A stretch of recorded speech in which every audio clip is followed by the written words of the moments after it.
Final update. My wife said her cheating affair didn't mean anything and begged for my forgiveness, but I made her face the consequences she deserves. I felt surprisingly calm. I felt for her obvious pain, but not as a loving spouse. I felt for her pain like I would feel for an actor in a movie I was engaged in. I don't know how to explain the feeling, really.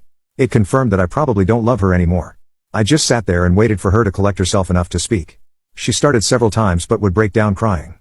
Watching her, it's clear it's not an act. I've seen her cry many times before, but never like this.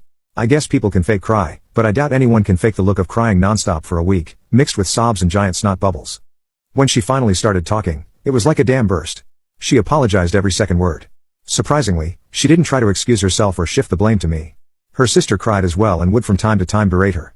It also became clear that her sister had warned her this would happen. Apparently, it's how her sister lost her fiancé a year back. I didn't know that her sister's cheating gave my wife a midlife crisis of sorts. She started to think about cheating a lot. In the end, it seems she did this because she got infatuated, had a crush on the guy, and couldn't help herself. She never believed I would find out or that anyone would get hurt. It was a completely selfish thing. She was apparently very happy in our marriage.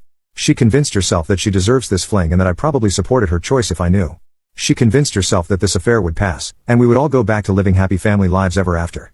She had no idea I had found out, and only when I started to check out did she start to question what was going on. I learned she broke up with the AP about months ago. The buzz had started to wear off. She gave me her phone to check, and she had blocked him. When I unblocked him, messages dating back 1.5 months started pouring in. She had been trying to re-engage me in our marriage, but I hadn't shown any interest in having anything to do with her up until I sat her down. She was convinced that we would be able to find a way back together and that we would end up stronger than ever. When she looked into my eyes when I confronted her, she understood that this was probably the end of the line. The reality of it all hit her like a ton of bricks. I tried asking her some questions, primarily about what it was in her mind that gave her the right to do this to us, to our children.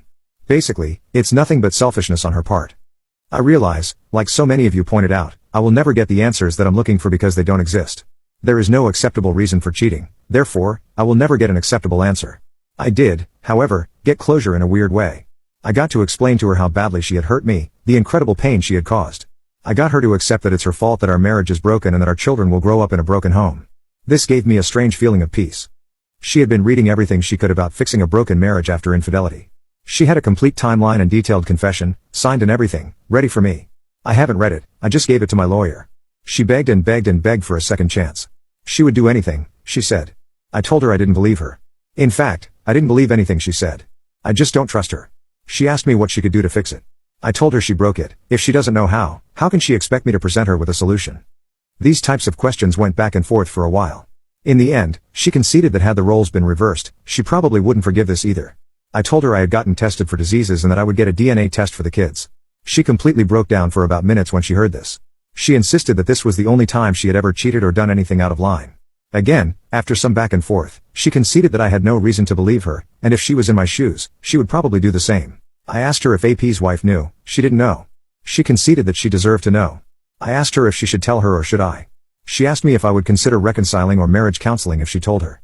I told her no, but I said it would help her regain a tiny bit of respect in my eyes. She promised to tell the AP's wife and everybody else. She would go to HR as well and confess everything. Again, I told her I don't really believe her. She swore she would never be with anyone else and that she would never give up on getting back with me, even if it took the rest of her life.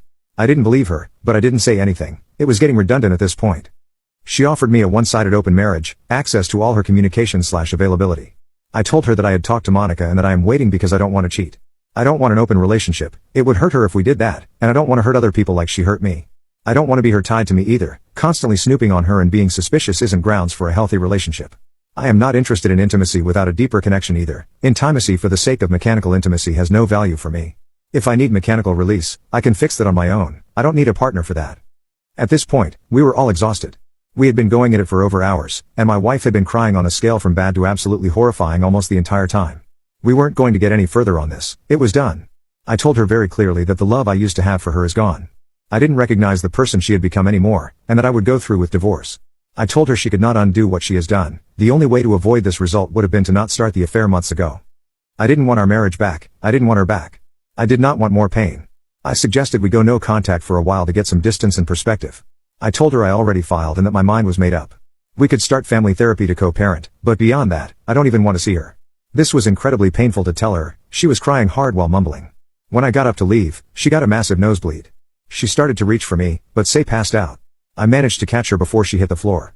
I drove her and her sister to the ER and stayed until I learned she would be okay. Last night and today, soon-to-be ex-wife has been telling everyone what she has done. The AP's wife called me this morning to get confirmation that what my wife had told her was true. I sent her copies of some of the evidence. I just learned she kicked her husband out. She wants to meet and look at more of the evidence. She has been suspecting for a long time but hasn't had anything solid. I suggested we sit down for dinner tomorrow. She had a need to talk and asked if we could talk on the phone. I don't know if I can take that on right now. I told her maybe later. I freely admit I am feeling like a piece of vest. I haven't been able to sleep, cracks are forming in my resolve. I know I must stay strong, but it's very hard. Why do I feel so guilty? Why do I feel responsible to try to fix this?